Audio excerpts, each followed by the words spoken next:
শরীফ ওসমান হাদির হাতে গড়া সংগঠন ইনকিলাব মঞ্চের নেতাকর্মী সহ বিভিন্ন রাজনৈতিক দল, সংগঠন এবং শিক্ষার্থীরা রাজধানীর শাহবাগ মোড়ে অবস্থান নিয়েছেন। সেখানে রয়েছেন এই মুহূর্তে সহকর্মী মাহতাব মিনহাজ। আমরা সরাসরি যুক্ত হচ্ছি তার সঙ্গে। মিনহাজ, গত রাত থেকেই কিন্তু হাদির মৃত্যুর পরে আসলে তার নেতাকর্মীরা কিন্তু শাহবাগে জড়ো হয়েছেন। রাত থেকেই বিভিন্ন কার্যক্রম ছিল এবং তারা বিক্ষোভ করছিলেন। সকালেও কিন্তু আমরা সেই বিক্ষোভটি দেখেছি। সর্বশেষ কি তথ্য আপনি আমাদেরকে সেখান থেকে জানাবেন? শরীফ ওসমান বিন হাদি যখন কাল রাত মৃত্যুবরণ করেন তারপর থেকে কিন্তু বাংলাদেশে কিন্তু আসলে সাধারণ মানুষ থেকে শুরু করে ইনকিলাব মঞ্চ সহ সমস্ত সাধারণ মানুষ কিন্তু রাস্তায় নেমে আসে।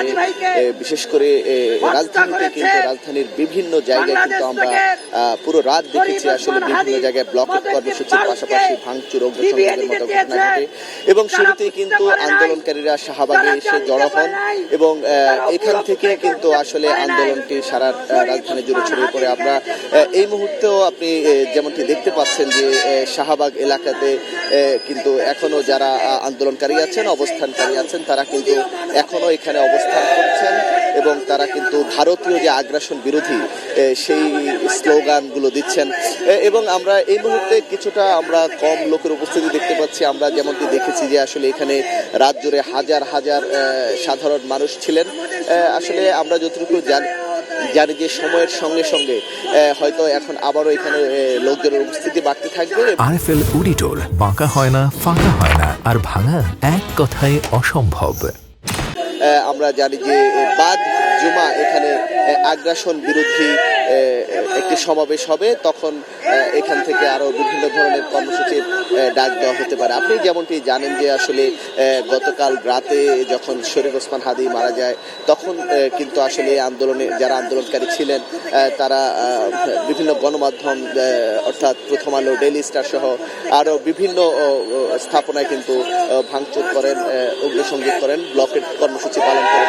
আসলে এখানে যারা আছেন তারা বলছেন যে হাদি তাদের ভাই এবং তারা যে জুলাইয়ের পক্ষে যারা আছে আসলে তারা বলছেন যে বর্তমান যে অন্তর্বর্তীকালীন সরকার তাদেরকে নিরাপত্তা দিতে ব্যর্থ হচ্ছে এবং তারা যে স্বরাষ্ট্র উপদেষ্টা তার প্রতি কিন্তু আসলে তারা উষ্মা প্রকাশ করছেন।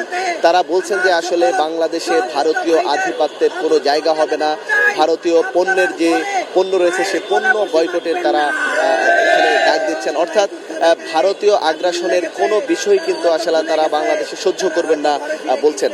এছাড়া আপনি জানেন যে আসলে শরীফ ওসমান বিন হাদি তার যে মরদেহ সেটি আজ সন্ধ্যা 6টা 5 মিনিটে বাংলাদেশে অবতরণ করার কথা রয়েছে এবং শরীফ ওসমান বিন হাদির মৃত্যুতে কিন্তু আজ পুরো বাংলাদেশের যে মসজিদগুলো রয়েছে মসজিদগুলোতে কিন্তু তার জন্য কিন্তু দোয়া করা হবে এবং আপনি জানেন তার মৃত্যুর পর কিন্তু প্রধান উপদেষ্টা খুব অল্প সময়ের মধ্যে কিন্তু তিনি একটি জাতির উদ্দেশ্যে ভাষণ দেন এবং সেখানে কিন্তু শনিবারে পুরো দিন বাংলাদেশে রাষ্ট্রীয় শোক ঘোষণা করেন এবং পতাকা অর্ধনমিত রাখার কথাও কিন্তু তিনি জানান।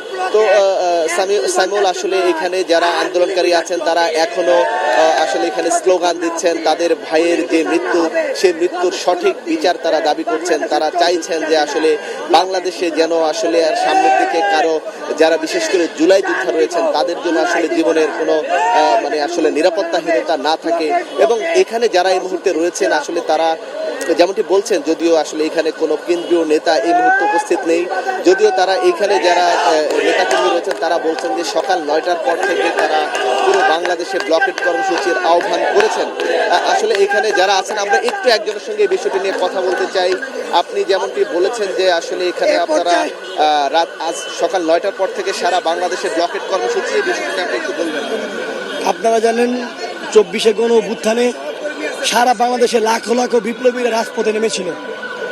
তার ধারাবাহিকতায় বাংলার মাটি থেকে এই 17 বছরের ফ্যাসিস্টের দোষরা পলায়ন করতে বাধ্য হয়েছে। এটা সারা বাংলাদেশের ব্লকেট কর্মসূচির বিষয়টি বলবেন।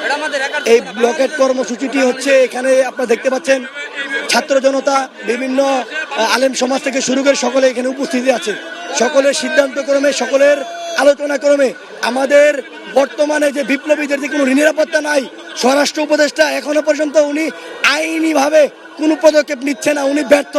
সেই জায়গা থেকে যতক্ষণ পর্যন্ত বিপ্লবীদেরকে নিরাপত্তা দিতে ব্যর্থ হবে, যতক্ষণ পর্যন্ত এই হাদি ভাইয়ের খুনি সহ এই বাংলাদেশে এই 5ই আগস্টে পরে যে সকল খুন হয়েছে, ওয়াসিম থেকে শুরু করে আরো যে সকল ভাইয়েরা খুন হয়েছে, তাদের সেই আসামিদেরকে গ্রেপ্তার করতে হবে দৃশ্যমান। রকেট কর্মসূচি কখন থেকে আপনাদের?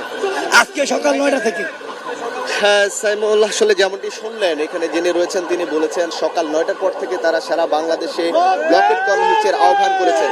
তো এখানে যারা নেতাকর্মী রয়েছেন তারা কিন্তু ওসমান হাদির সঠিক বিচার দাবি করছেন এবং যারা অপরাধী তাদেরকে অতি দ্রুত আইনের আওতায় আনার দাবি করছেন। তারা কিন্তু তাদের যে রাত থেকে যে এখানে আন্দোলন কর্মসূচি চলছিল সেটি কিন্তু এখনো চলমান রয়েছে এবং বাদ জুমা এখানে একটি আগ্রাসন বিরোধী একটি সমাবেশ হবে, তখন হয়তো এখানে আরো আমরা বিস্তারিত বিষয়গুলো আপনাদেরকে দেখাতে পারবো। তো সামিউল, এই মুহূর্তে আমার কাছে শাহবাগ মোড় থেকে এই ছিল এখানকার আন্দোলনের সর্বশেষ পরিস্থিতি।